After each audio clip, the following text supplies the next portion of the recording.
નમસ્કાર, સીધો સંવાદ સાથે હું છું જય શર્મા। આજે વાત કરીશું બે મુદ્દાઓ પર ને સૌથી પહેલા વાત કરીશું શિક્ષણ જગતને લઈને જે મોટા સમાચાર સામે આવ્યા છે તેને લઈને।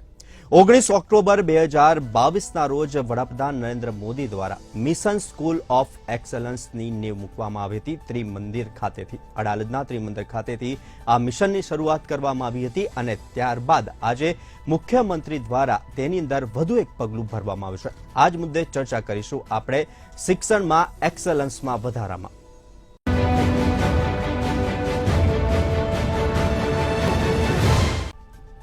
આજ મુદ્દે અમારી સાથે જોડાયા છે સંજય રાવલ, નેતા ભાજપ, સાગર શાહ, નેતા કોંગ્રેસ, પ્રોફેસર પ્રશિતા પંડ્યા, શિક્ષણવિદ અને પ્રફુલ ત્રિવેદી, એસોસિએટ એડિટર, મંતવ્ય ન્યૂઝ।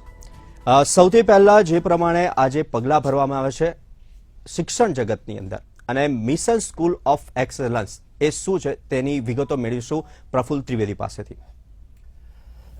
જય, દેશની અંદર જે શિક્ષિત રાજ્યો છે એમાં ગુજરાત છે એ પ્રથમ હરોળમાં ગણાય છે અને એમાં હવે એક ગૌરવવંતું એક નવું છોગું ઉમેરાયું છે કે હવેથી સ્કૂલ ઓફ એક્સલન્સનું જે છે એ કાર્યક્રમ અમલમાં મૂકવામાં આવશે। મુખ્યમંત્રી ભૂપેન્દ્ર પટેલની આગેવાનીમાં એમના આ નિર્ણય લેવાયો છે। હવે તમે કહ્યું એ રીતે ગયા ઓક્ટોબર મહિનાની અંદર ત્રિમંદિર ખાતે વડાપ્રધાન શ્રી નરેન્દ્ર મોદીએ આ સ્કૂલ ઓફ એક્શન્સ કાર્યક્રમનું લોકાર્પણ કર્યું હતું અને ત્યારબાદ એને આગળ વધારવાનો એક નિર્ણય લેવાયો હતો।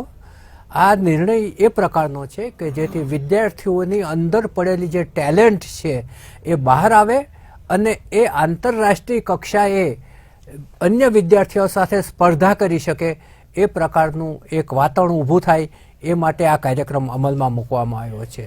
આ માટે 10,000 કરોડની જંગી રકમ ફાળવવામાં આવી છે।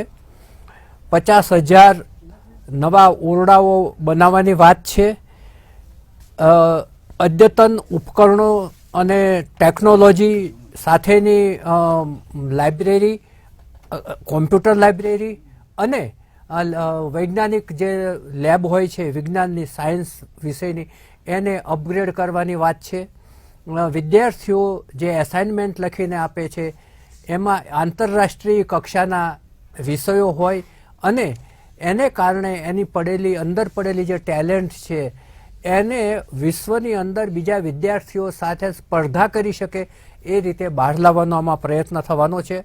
અને ગુજરાત છે એ એક નોલેજ હબ તરીકે અને ઇનોવેશન હબ તરીકે દેશભરની અંદર આ કાર્યક્રમથી એક એની જગ્યા ઊભી કરશે એવું પણ એક ચિત્ર ઊભું થયું છે।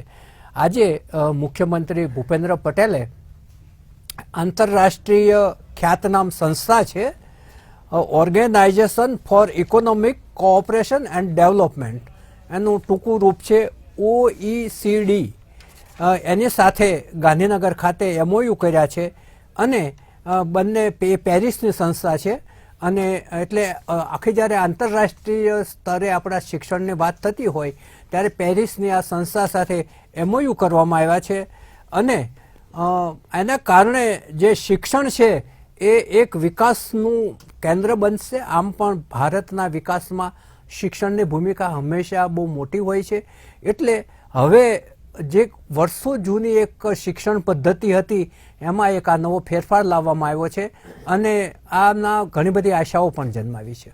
જે ચોક્કસથી પ્રોફેસર પ્રશિતા પંડ્યા આપની પાસે આવવા માંગીશ। આ પ્રકારનું જે મિશન છે મિશન સ્કૂલ ઓફ એક્સલન્સ, તેના કારણે કેવા વિદ્યાર્થીઓનું નિર્માણ થશે અને રાજ્યને દેશની અંદર જે શિક્ષણ જગતને લઈને કેવા પ્રકારના ફેરફાર જોવા મળશે? હું બહુ ગુણાત્મક ફેરફારો જોઈ રહી છું સ્કૂલ ઓફ એક્સલન્સના। એનું કારણ છે કે કોવિડ આવ્યો એ વખતે આપણને ઓનલાઈન એજ્યુકેશન જ એક એવું સસ્ટેનેબલ હતું કે જેનાથી એજ્યુકેશન આગળ વધી શકે એમ છે, પણ 2021ની અંદર માનનીય નરેન્દ્ર મોદીજીએ સ્કૂલ ઓફ એક્સલન્સની ગુજરાતની અંદર રજૂઆત કરી। તત્કાલીન જે મુખ્યમંત્રી હતા એમની સાથે રાખીને. અને એમ કહેવાય છે કે પહેલું જ્યારે બાળક પહેલા ધોરણમાં ભણવા માટે જતો હતો ત્યારે એમને 20 વર્ષ પહેલા જે ક્રાંતિ કરી હતી એ ક્રાંતિના સંદર્ભનું આ છે. હું હજુ પણ એવું માનું છું કે આપણે બહુ પાછળ છીએ. આપણી પાસે શિક્ષકો નથી, આપણી પાસે પૂરતા સંસાધનો નથી, અને એક્સલન્સ તરફ જવાની આપણી આ ગતિ છે.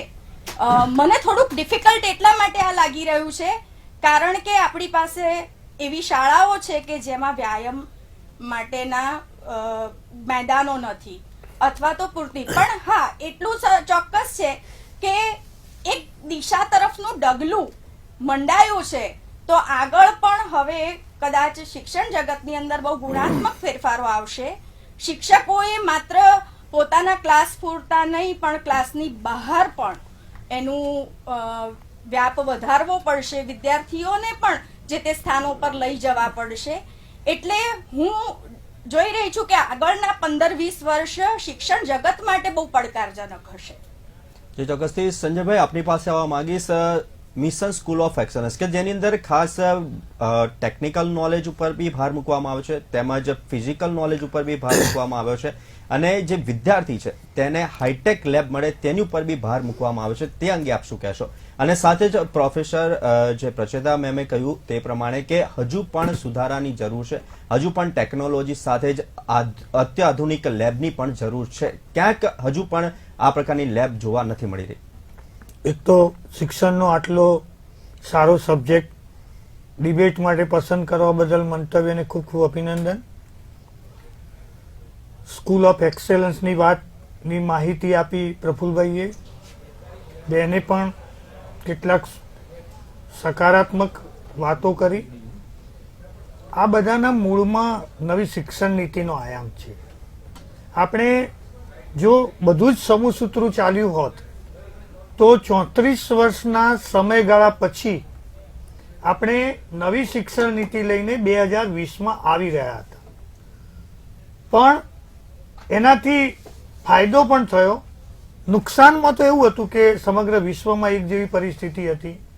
પણ એક પાયલોટ ટેસ્ટિંગ થઈ ગયું કે 2020માં COVID-19ની અસરને કારણે આપણે જે સ્કૂલો બંધ કરવી પડી એમાં પ્રાથમિક શાળાઓ 290 દિવસ સુધી આપણે બંધ રાખી. એ દરમિયાન આપણે ઓનલાઈન એજ્યુકેશન નવી શિક્ષણ નીતિનો જે 50% હિસ્સો છે એનું ઇમ્પ્લિમેન્ટેશન કર્યું. અને આપણે જોયું કે આપણે બાળકોને પણ બચાવી શક્યા કોરોનાથી, એમને નુકસાન થતું હેલ્થમાં, અને શિક્ષણ પણ આપણે પહોંચાડી શક્યા. શિક્ષણનો અભિગમ તો એવો હતો કે આપણે બાળકો શિક્ષણથી વંચિત રહી જાય એના કરતાં ડિટેચ ન થઈ જાય. એટલે આપણે બ્લાન્ડિંગ એજ્યુકેશન, જેને 50% ઓનલાઈન અને 50% ઓફલાઈન, એવી એક ખાસ પદ્ધતિ દ્વારા એમના સુધી પહોંચવાનો પ્રયાસ કર્યો. અને જન માધ્યમો દ્વારા કે DD1 કે DD11 જેવા જે માધ્યમો છે એની વાત તો હવે બહુ જૂની લાગે છે, પણ એના પછી 2 પ્રોજેક્ટ આપણે નવા ઇમ્પ્લિમેન્ટ કર્યા. એમાં સ્કૂલ ઓફ એક્સેલન્સ એક મહત્વની ભૂમિકા ભજવે છે. અને આપણા વિદ્યાર્થીઓ માત્ર ભણે એટલું નહીં, એમનું શિક્ષણનું સ્તર સુધરે એટલું નહીં. આપણે ત્યાં જે 2 પ્રોજેક્ટ અમલમાં મૂક્યા કમાન્ડ એન્ડ કંટ્રોલ સેન્ટરના, એમાં વિદ્યાર્થીઓની માત્ર આર્થિક સ્થિતિ, શારીરિક સ્થિતિ નહીં, પણ એમની એજ્યુકેશન બેઝ ઉપર પણ ઇમ્પ્લિમેન્ટ થાય. તો સામાજિક વ્યવસ્થાના ભાગરૂપે અપલિફ્ટમેન્ટનો પ્રયોગ થયો. અને આ મિશન સ્કૂલ ઓફ એક્સેલન્સ છે એ એમને ઇન્ટેલેક્ચ્યુઅલી ઉપર લઈ જવાનો પ્રયાસ છે. ઘણા બધા ગામડાના છેવાડાના જે સેન્ટરો હોય જ્યાં ઇઝીલી ટેકનોલોજી અવેલેબલ હોય ત્યાં ગૂગલ સ્કૂલો શરૂ કરવામાં આવી છે. આધુનિક ટેકનોલોજી લેબ બનાવવામાં આવી છે.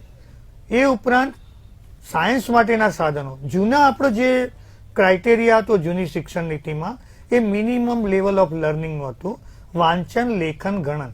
આમાં 2 નવા આયામ ઉમેરવામાં આવ્યા છે કે વિદ્યાર્થીનું વાંચન લેખન તો ખરું જ, એ ઉપરાંત સાયન્સ સ્કિલ અને મેથેમેટિક્સ એટલે ગણન પ્લસ ટેકનોલોજી. તો આ બધું ભેગું કરીને સ્વાભાવિક છે કે શરૂઆત જ્યારે કરવામાં આવે ત્યારે આપણને થોડી અફડાતફડી જેવો માહોલ લાગે, આપણને સંભાવનાઓ પ્રત્યે શંકાઓ પણ જન્મે કે આ સફળ થશે કે કેમ. જે લોકો આશંકાઓ વ્યક્ત કરી રહ્યા હોય કે અત્યારે આ તકલીફો છે, પણ જમાના પ્રમાણે અને શિક્ષણમાં તો મૂળભૂત સિદ્ધાંત છે કે પરિવર્તન આવશ્યક છે.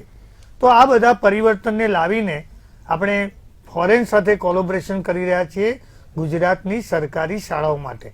અને હું ગુજરાતના જે શિક્ષણ મંત્રી છે એમને પણ અને સીએમને પણ અભિનંદન આપું છું કે આ પ્રકારના એગ્રીમેન્ટ કરનારું ગુજરાત પ્રથમ રાજ્ય છે. એટલે સ્વાભાવિક છે કે કોઈ પણ નવો પ્રોજેક્ટ એમાં ઇકોનોમિક ડેવલપમેન્ટની પણ વાત છે, એટલે વિદ્યાર્થીઓને ફાયદો થશે. અને આપણો વિદ્યાર્થી એને ખબર નથી કે ઇન્ટરનેશનલ લેવલ એટલે શું, પણ આ પરિણામોની અસર થોડા સમયમાં દેખાશે કે આપણો વિદ્યાર્થી કોમ્પિટ કરી શકશે અને એ લેવલે ઉભો રહેશે. હવે ગામડાના, છેવાડાના, ગરીબ, આદિવાસી અને આવા પ્રકારના વંચિત વિદ્યાર્થીઓ માટે જ્યારે આ લેવલનું એજ્યુકેશન ઇમ્પ્લિમેન્ટ કરવામાં આવે, એક પ્રયોગ કરવામાં આવે, તો પણ એ ફાયદાકારક નીવડશે એમ મારું માનવું છે. જે ચોક્કસથી સાગર સાહેબ આપની પાસે આવવા માંગીશ, ભાજપ સરકારની જે આ પહેલ છે એને આપ કેવી રીતના જોવો છો અને આ મુદ્દે શું કહેશો? Mission of school of excellence અને અત્યારે જે નવું છોગું ઉમેરવાની વાત કરી રહ્યા છે એ બે તદ્દન અલગ વસ્તુ છે. Program for international student assessment એટલે કે પીઝા દ્વારા ટેસ્ટ લઈને આપણી જે ગુજરાતની સરકારી શાળાઓના જે વિદ્યાર્થીઓ છે એને ઇન્ટરનેશનલ લેવલે ગણિતમાં, સાયન્સમાં અને એમની જે ક્રિએટિવિટી છે એને ડેવલપ કરવાની વાત છે. એક્સેલન્સ એટલે શું કે જેમ તમે નિર્મળ ગામને એવોર્ડ આપતા હતા, નિર્મળ નગરપાલિકાને એવોર્ડ આપતા હતા, એવી રીતે 2022માં નરેન્દ્ર મોદીએ સ્કૂલ્સ ઓફ એક્સેલન્સની શરૂઆત કરી. એના દ્વારા એ લોકો સ્કૂલની અંદર આદર્શ શાળા, ગ્રીન શાળા એના એવોર્ડ આપવાની વાત છે. એ સ્કૂલ્સની અંદર એડવાન્સ ટેકનોલોજીનો ઉપયોગ કરવાની વાત છે, સ્માર્ટ બોર્ડ્સની વાત છે, સ્કૂલના ઓરડાઓ સારા કરવાની વાત છે, શિક્ષકો એડ્યુકેટેડ હોય અને અપ ટુ ડેટ એ લોકો એડ્યુકેશન આપતા હોય એની વાત છે. એ બધી જોવાની વાત છે. એ વાતની લઈને આજે એક નવી વાત ઉમેરવામાં આવી છે. આ બે તદ્દન વિરોધ વાત છે. પણ સ્કૂલ ઓફ એક્સેલન્સ ક્યારે શરૂ કરવામાં આવી? જ્યારે ગુજરાતની અંદર 2022માં ઇલેક્શન્સ હતા ત્યારે ભાજપની જ બી ટીમના સર્વા અરવિંદભાઈ કેજરીવાલ જ્યારે અહીંયા આવ્યા, એમના માણસ, એમના જે ડેપ્યુટી સાહેબ છે મનોજ સિસોદિયા, એમને જ્યારે અહીંયા મોકલ્યા અને એમણે ગુજરાતની સરકારી શાળાઓને જ્યારે ઓપન કરી કે અહીંયા તો બિલકુલ બધું કથળેલું છે, અને એ જ ટીમના ગોપાલભાઈ ઇટાલિયાએ જ્યારે આખા એની અંદર સોશિયલ મીડિયામાં જ્યારે એમણે પોતાનો વિડીયો મૂક્યો ત્યારે આ સરકાર જાગી. 27 વર્ષથી ગુજરાતની અંદર ભારતીય જનતા પાર્ટીની સરકાર છે. 2022માં તમે લોકો schools, mission schools of excellence શરૂ કરી રહ્યા છો અને પછી તરત જ તમે આ વસ્તુ કરી રહ્યા છો. અને ગુજરાતના શિક્ષણ જગતમાં છેલ્લા 9 વર્ષની અંદર 14 પેપરો લીક થયા છે. હું તમને પેપરના વાત કરું તો 2014માં જીપીએસસી નું ચીફ ઓફિસરનું પેપર, 2016માં તલાટી પરીક્ષાનું પેપર, 2018માં ટાટ પરીક્ષાનું પેપર, 2018માં મુખ્ય સેવિક પરીક્ષાનું પેપર, 2018માં નાયબ ચીટનીસ પરીક્ષાનું પેપર, 2019માં બિન સચિવાલય કારકુન પરીક્ષાનું પેપર, 2021માં હેડ ક્લાર્કની પરીક્ષાનું પેપર, 2021માં વિદ્યુત સહાયક પરીક્ષાનું પેપર, 2021માં સબ ઓડિટરનું પેપર. ને હમણાં જ જંગી બહુમતીથી જીતેલી સરકાર 156 સીટ અને 3 અપક્ષ ઉમેદવારો 159 જણાએ હજી હમણાં જ નવું કેબિનેટ બનાવ્યું છે અને માત્ર 1 મહિનાની અંદર જ જુનિયર ક્લાર્કની પરીક્ષાનું પેપર લીક થાય છે. 9 લાખ વિદ્યાર્થીઓના ભવિષ્ય સાથે ચેડા કરવામાં આવે છે અને લોકોની ક્રિટિસિઝમથી, બીજી ટીમોની, બીજા પક્ષોના ક્રિટિસિઝમથી તમે 27 વર્ષની સરકારમાં છેલ્લે 2022માં મિશન સ્કૂલ્સ ઓફ એક્સેલન્સ શરૂ કરો છો અને તરત તમે ઇન્ટરનેશનલ લેવલની પરીક્ષાઓની વાત કરો છો. ક્યાં તમે એક પેપર તો લીક થતું રોકી નથી શકતા અને તમે ઇન્ટરનેશનલ લેવલની વાત કરો છો? આપણા જૂના શિક્ષણ મંત્રી એ ચૂંટણીની અંદર ઘાલમેલ કરીને જીત્યા હતા, એ હાઈકોર્ટે જ કહેલું છે. બીજા જૂના શિક્ષણ મંત્રીએ કહ્યું હતું કે હવે તો એમબીબીએસ અને એન્જિનિયરિંગ આપણે ગુજરાતી મીડિયમમાં ભણાવીશું. તમે તમારા વિદ્યાર્થીઓને ગુજરાતી મીડિયમમાં ભણાવવાની વાત કરો છો અને ઇન્ટરનેશનલ લેવલ માટે એને તૈયાર કરવાની વાત કરો છો. એ જ શિક્ષણ મંત્રીના છોકરાઓ પરીક્ષાની અંદર કાપલીઓ સાથે પકડાય છે અને આ 14 પેપરો અને 22 પેપરો, 27 વર્ષમાં 22 પેપર અને છેલ્લા 9 વર્ષમાં 14 પેપરો લીક થયા છે. કોઈ પણ વ્યક્તિ પકડાયો હોય, એને સજા મળી હોય તો એનો તમે મને દાખલો આપો. આવા કથળેલા શિક્ષણની અંદર, આવા કથળેલા શિક્ષણમાં તમે તમારા ગુજરાત રાજ્યના શિક્ષણને સંભાળી તો શકતા નથી પ્રાથમિક લેવલે. અત્યારે હાલ પણ પોલીસ લાઇનની અંદર બાલ મંદિર કોવિડથી બંધ છે. એ પોલીસ લાઇનમાં બાલ મંદિરો ચાલુ નથી થયા અને પોલીસ લાઇનની અંદર 5000 જેટલા બાળકો બાલ મંદિર ભણી નથી શકતા અથવા તો એમને ડ્રોપ આઉટ લેવું પડે છે. તો તમે પહેલા તમારું લોકલ જે શિક્ષણ છે, પ્રાથમિક શિક્ષણ, માધ્યમિક શિક્ષણ, એને તો તમે સંભાળો. પેપર લીક થાય છે એને તો સંભાળો. એને કોણ લીક કરે છે? કોઈ પણ માણસ જયારે પેપર લીક થાય ને તો વિશ્વાસુ માણસો હોય, હે ને? તો એ વિશ્વાસુ માણસો દ્વારા પેપર લીક થાય છે. તમે પેલા માણસને પકડ્યો કે પેપર એની જોડે પેપર હતું, અલે પણ એની પાસે પેપર આવ્યું કોની પાસેથી? એ તો છેક ડીપમાં પેલો જે માણસ ઉપર લેવલે બેઠો હોય ત્યાંથી લીક થાય તો આવે ને. તો તમારું લોકલ લેવલનું શિક્ષણ તો તમે સંભાળી શકતા નથી. અને હવે તમે ઇન્ટરનેશનલ લેવલે વાત કરો છો. અરે ગુજરાતના કેબિનેટની અંદર રહેલા નેતાઓ, એમના શિક્ષણ તમે પોતે જોઈ લો કે કેટલા સુધીના છે. એમને ગુજરાતી, હિન્દી, ઇંગ્લિશ બોલતા બી બરાબર નથી આવડતું. આપણા વિજયભાઈ રૂપાણી સાહેબ, ભૂપેન્દ્ર પટેલને કેટલું હિન્દી સારું આવડે છે ને એ બધાને ખબર છે. અને પ્રધાનમંત્રી, આપણા મુખ્ય દેશ પ્રાઇમ મિનિસ્ટર નરેન્દ્રભાઈ મોદી જ્યારે ઇન્ટરનેશનલ લેવલે ટેલિપ્રોમ્પ્ટર યુઝ કરે છે અને ટેલિપ્રોમ્પ્ટર બંધ થઈ જાય ને ત્યારે એમણે બીજા બધાની સામે જોવું પડે છે. Just see the education of Gujarat since 27 years. Double એન્જિનની સરકારમાં શિક્ષણ ગુજરાતમાં આવું છે અને તમે અત્યારે ઇન્ટરનેશનલ લેવલની વાત કરો છો. Just think over it. Prafulbhai, આપ શું કહેવા માંગો છો?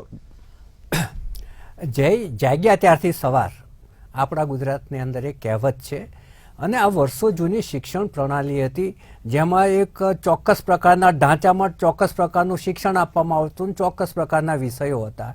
હવે એમાં આજે સાગરભાઈ તમે આખો એક વિષયાંતર કરીને તમે સાગરભાઈ મારી વાત સાંભળો. આ માત્ર ડિબેટ છે. મારી વાત સાંભળો સાગરભાઈ, આ માત્ર મિશન સ્કૂલ ઓફ એક્સલન્સ ઉપર વાત કરીએ છીએ. એની 2 દિવસ પહેલા ડિબેટ કરી લીધી, પણ અત્યારે મારી વાત સાંભળો સાગરભાઈ, પહેલાની વાત કરો છો પણ 27 વર્ષથી 22 પેપરો લીક થયા છે. આજે જે MOU સાઇન થયા છે એની ડિબેટ છે. જ્યારે સાગરભાઈ, નોકરીના પેપરો અને education system both are different છે. બંને મિશ્રણ ના કરો તમે. અને તમે જે વિષયાંતર કરીને બોલી ગયા, અમે તમને બોલવા પણ દીધા. હવે તમે શાંતિ જાળવો. એટલે બોલવાનો હક તો બધાને હોય જ ને. પણ માત્ર આજે પેપર ફોડવાનો કોઈ મુદ્દો હતો જ નહીં. અત્યારે માત્ર શિક્ષણની અંદર શું છે અને શું થઈ રહ્યું છે, શું પગલા લેવામાં આવે છે એ બાબતે. ઓકે, ઓલ ઇન્ડિયાનો સર્વે. હા, તો બસ એના વિશે કહી શકો. ચલો હવે આપણે આગળ વધીએ. સર્વે છે એમાં 27 બાળકો એક શિક્ષક છે. શિક્ષણની વાત નથી. સાગરભાઈ, એને પેપરો સાગરભાઈ, એ શિક્ષણની વાત છે, એમાં અમે તમને નથી કહેતા. શિક્ષણનો જ મુદ્દો છે. હા, તો શિક્ષણનો માત્ર મિશન સ્કૂલ ઓફ એક્સલન્સ નો મુદ્દો. હવે આપણે આગળ વધારીએ ડિબેટને. પણ એમાં જૂની વાત સાગરભાઈ, સમય વગેરે છે આપણો. રહેવા દો. પ્રફુલ સર, આપ શું કહેવા માંગો છો? માત્ર 25 થી 30 મિનિટની ડિબેટ હોય જી છે. પ્રફુલ સર, આપ કન્ટિન્યુ. અને જે અત્યારે જે આ નવી સ્કૂલ ઓફ એક્સલન્સની જે વાત આવી છે, મિશન સ્કૂલ ઓફ એક્સલન્સની, એને આવકારવી જોઈએ. કારણ કે નવી બાબતો આવે છે, નવી ટેકનોલોજીની વાત છે, સાયન્સ છે, અને જે આખું અત્યારે નવી ટેકનોલોજી સાથે વિદ્યાર્થી એનો તાલમેલ મિલાવે તો જ આગળ વધી શકશે. બાકી ઇતિહાસ, ભૂગોળ, નાગરિકના જે જૂના વિષયો એકના એક ભણાવવામાં આવતા, એમાં આખું એક નાવીન્ય આવશે. એની જે કોમ્પ્યુટર લાઇબ્રેરી છે, એની જે સાયન્સ લેબોરેટરી છે, એને અપ કરવાની વાત છે. આ બધી વાત છે એ અત્યારે જે ચેન્જ આવી રહ્યો છે એને ચોક્કસ પ્રમાણે આવકારવા જોઈએ. મોડું થયું, વહેલું થયું, તો જાગ્યા ત્યારથી સવાર સમજીને પણ એને આપણે આવકારવી જોઈએ. સંજયભાઈ છે, એ ભાજપના નેતા નથી, એ એક શિક્ષણવિદ પણ છે. અને એમણે જે વાતો કરી એ પણ ઘણી બધી, અને બેને વાત કરી એ ઘણી બધી પોઝિટિવ જાય છે કે ભાઈ આનાથી ઘણો બધો વિદ્યાર્થીઓનો ફાયદો થશે.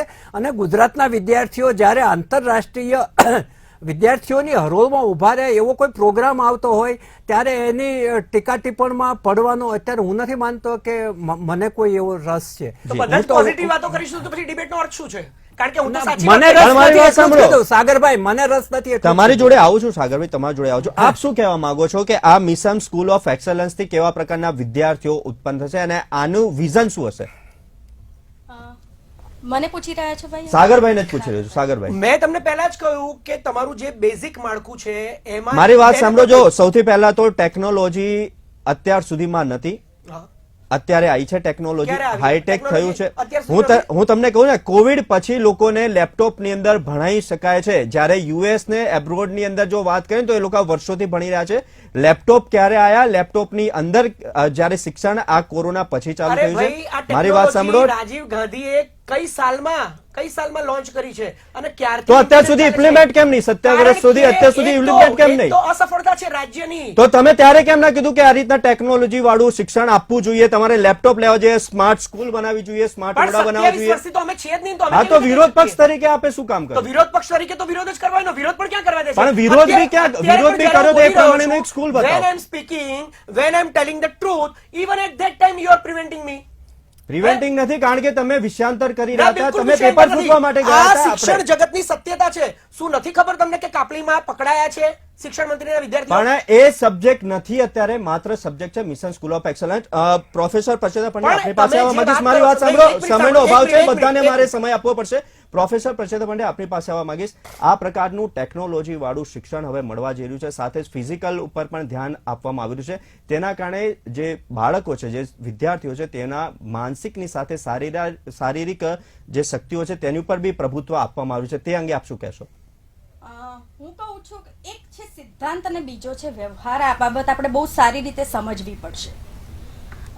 સૈદ્ધાંતિક રીતે આવું હોવું જોઈએ એ એક માન્યતા આપણી સમક્ષ મુકાયેલી છે, અને હવે બીજું એમાં પરિબળ એક જે ઉમેરાશે એ હું જોઈ રહી છું એ છે શિક્ષકો તરફથી થતા એફર્ટ્સ, એમને આપવામાં આવતા ફેકલ્ટી ડેવલપમેન્ટના પ્રોગ્રામ્સ અને વિદ્યાર્થી સુધી એ કઈ રીતે આપણે એમને પહોંચાડી શકીએ છીએ. હા, મેં તમને કીધું કે કોઈ પણ બાબતને તમારે સકારાત્મક અભિગમથી જોવાની અત્યારે એટલા માટે જરૂર છે કારણ કે કશુંક તો થઈ રહ્યું છે. વિદ્યાર્થી જ નજર સમક્ષ હોવો જોઈએ કેન્દ્રમાં. બીજું કે ટેકનિકલ એજ્યુકેશનને આપણે એની પર ફોકસ કરી રહ્યા છીએ ત્યારે એ પણ ન ભૂલવું જોઈએ કે વિદ્યાર્થી માત્ર ટેકનોલોજી શીખે એટલું પૂરતું નથી, એની સાથે સાથે હ્યુમેનિટીઝ પણ શીખે. કદાચ થોડુંક જે હું સમજી શકી છું એ માળખાને, જેટલો મારો અધ્યયન છે એને જોતા મને એવું લાગે છે કે ટેકનિકલ એજ્યુકેશન પર ભાર વધારે છે, હ્યુમેનિટીઝ તરફ ભાર થોડોક ઓછો છે. પણ હું ગુણાત્મક તબક્કામાં આગળ વિચારું છું તો ચોક્કસ એમ થાય છે કે ધીરે પરિવર્તનની દિશામાં કામ કરશે. શિક્ષક અને વિદ્યાર્થી બહુ બહોળા સમૂહમાં એકબીજાની સાથે અહીંયા જોડાશે ચોક્કસ. જે ચોક્કસથી સંજયભાઈ આપની પાસે આવવા માંગીશ. જે પ્રમાણે હાઈટેક અને લેબ અને હાઈટેક એજ્યુકેશનની વાત કરવામાં આવી છે, તો કેવા પ્રકારની આની અંદર કલ્પના કરવામાં આવી છે? સૌથી પહેલા તો હું એમ કહું કે આપણે જે બધાએ ચર્ચા કરી એના સારમાં છેલ્લા ઘણા સમયથી શિક્ષણમાં જે સુધારા આવી રહ્યા છે એ સોશિયલ, ઇકોનોમિક, એ ઉપરાંત ટેકનોલોજીકલ છે. એટલે ટેકનોલોજી નવી શિક્ષણ નીતિમાં તો સીધી વાત જ એવી છે કે 50% ટેકનોલોજી એ જમાનાની માંગ છે, નવા સમયના પરિવર્તનની માંગ છે, અને 50% આપણા કોઈ પણ દેશની વ્યવસ્થા, પછી એ કોઈ પણ પ્રકારની વ્યવસ્થા હોય, અને એમાં શિક્ષણ તો ખાસ કે એ દેશની સ્થળ કાળની પરિસ્થિતિને અનુલક્ષીને હોવા જોઈએ. તો આપણે ત્યાં કમાન્ડ અને કંટ્રોલ સેન્ટર સૌથી પહેલા શરૂ કરવામાં આવ્યું. એમાં બાળકની 39 પ્રકારની માહિતી એટલે ફીડબેક મૂકવામાં આવ્યો કે બાળક કયા સ્તરમાંથી આવે છે, એના મધર ફાધરની આર્થિક સ્થિતિ શું છે. તો માત્ર શિક્ષણ નહીં પણ બેને જેમ કહ્યું એ વાતને પણ લઈને સર્વગ્રાહી શિક્ષણ, કે બાળક એટલે એમાં શિષ્યવૃત્તિની વાત આવે, એમાં મધ્યાહન ભોજન યોજનાની પણ વાત આવે, એમાં યુનિસેફ જેવા પોષણક્ષમ આહારની પણ વાત આવે. તો જેને આપણે એમ કહીએ કે ઓલરાઉન્ડ ડેવલપમેન્ટ. હવે આ 3 જુદા જુદા તબક્કામાં આવે કે ટેકનોલોજીની હવે જરૂર છે કારણ કે વચ્ચે કોરોના કાળ આવ્યો દરમિયાન અમુક વસ્તુ આપણે ઇમ્પ્લિમેન્ટ ન કરી શક્યા. કમાન્ડ અને કંટ્રોલ સેન્ટર ઘણા સમય પહેલા ગુણોત્સવની એની વાત થઈ, ફરી વાત થઈ. હવે નવી શિક્ષણ નીતિના થોડાક મુદ્દાઓ, બેગલેસ એજ્યુકેશન, એમાં 6 થી 8માં સ્વરોજગારીની વાત. તો શિક્ષણ એટલે એવું ન હોય કે એમાં એવું પરિવર્તન થઈ જાય કે બાળક સમજી જ ન શકે, વાલી સમજી જ ન શકે. પણ આપણા દેશના સામાજિક સ્તરની નજર સામે રાખીને આપણે ભલે પેરિસથી કે પરદેશથી એ વસ્તુ સ્વીકારીએ છીએ, પણ આપણા દેશમાં એ ઇમ્પ્લિમેન્ટ કરવું કઈ રીતે શક્ય છે એને પણ આપણે ધ્યાન રાખવું પડશે. તો એના માટે મિશન સ્કૂલ ઓફ એક્સેલન્સ એક પ્લેટફોર્મ તૈયાર કરે છે. જી તો આપણે એની વાત કરીએ છીએ કે ભાઈ શિક્ષણમાં સુધારો લાવવો પડે તો પહેલા ઇન્ફ્રાસ્ટ્રક્ચરને આપણે સજ્જ કરવું પડે, અને એમાં આ વાત આવે કે ગણિતની લેબ બને, સાયન્સની લેબ બને, કોમ્પ્યુટરને લગતા આધુનિક સાધનો ગોઠવવામાં આવે. તો હું તો એવું કહું છું જી. કે મારા નિવેદનથી કોઈને એવું લાગે કે હું એ પક્ષનું પ્રતિનિધિત્વ કરું છું, એટલે અત્યારે જે સરકારી શાળાઓમાં જે ટેકનોલોજી લેવલ અને સાધનોનું જે લેવલ છે એ આપણા દેશની, હું ચલો આપણે માત્ર ગુજરાતની વાત કરું જી. તો પ્રાઇવેટ સ્કૂલોની સરખામણી કરતા ચડિયાતું છે. જી, પણ ચોક્કસથી. બાળકો એ લેવલમાંથી, સામાજિક લેવલમાંથી આવે છે કે આપણે ત્યાં એમને મુખ્ય પ્રવાહમાં લાવતા હજુ સમય લાગે છે. અને આ જ વાત જે આપણે બાળકને એ લેવલે લઈ જવા માટેની શરૂઆત અને એમઓયુ કર્યા, તો આપણો ગરીબ વિદ્યાર્થી પણ, જી છેવાડાનો વિદ્યાર્થી પણ, સામાજિક આર્થિક રીતે પછાત વિદ્યાર્થી પણ એ એવું ન અનુભવે, લઘુતા ગ્રંથિ ન અનુભવે કે એનું લેવલ સાવ ખૂણાનું છે. માટે આ પ્રકારના પ્રયોગો અને નવી જે બાબતો છે એનો સમાવેશ કરવામાં આવે છે. ચોક્કસ હું આવી કોઈ વાત હોય તો હું એને આવકારું છું, અને જી. આનું પરિણામ આપણે એવું માનીએ કે સંજયભાઈ, સમયનો અભાવ છે, ટૂંકમાં આપણે એવું માનીએ કે નિષ્ફળ જશે અથવા નહીં ચાલે, આવી ખામીઓ છે, જી. કઈ રીતે કરીશું, તો કોઈ પણ વસ્તુ સ્વીકારવી એ પહેલા સહજ બાબત છે અને એના પરિણામો પછી જોવા મળે છે. શિક્ષણમાં એક્સલન્સ સુધારો એ મુદ્દે પ્રોફેસર પ્રચેતા પંડ્યા આપ જોડાયા અમારી સાથે, તે બદલ આપનો ખૂબ ખૂબ આભાર. હાલ સીધો સંવાદમાં સમય થયો છે એક નાનકડા વિરામનો, ત્યારબાદ નજર કરીશું બીજા મુદ્દા, ક્રિકેટમાં સટ્ટો, તેના ઉપર. હાલ સમય થયો છે નાનકડા વિરામનો, લઈશું એક વિરામ.